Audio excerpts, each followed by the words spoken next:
முதல் மாசம் சம்பளத்தை வாங்கிட்டு போயிட்டு அவங்க அம்மா கிட்ட கொடுத்தானா. அம்மா முதல் மாசம் சம்பளம் வந்துருச்சு, இத வாங்கிக்க அப்படின்னு கொடுத்தானா.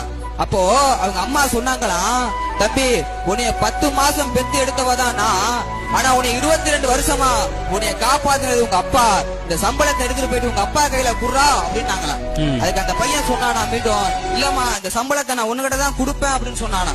உடனே அந்த அம்மா மறுபடியும் சொன்னாங்களா, இல்லப்பா நீ அப்பா கிட்ட தான் கொடுக்கணும் அப்படின்னு சொன்னாங்களாம். அதுக்கு அந்த பையன் சொன்னானா, நடுவர்களே என்ன தெரியுமா சொன்னானா, அம்மா எனக்கு 5 வயசா இருக்கும் போது நான் கடைக்கு போகும்போது எங்க அப்பா 5 ரூபாய் கொடுப்பாரு, நான் வாங்கி சாப்பிடுறேன்.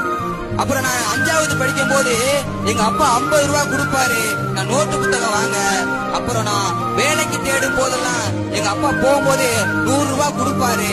அப்படி கொடுக்கும் போதெல்லாம் எங்க அப்பா கை மேல இருக்கும், என்னுடைய கை கீழே இருக்கும், அது எனக்கு பெருமை.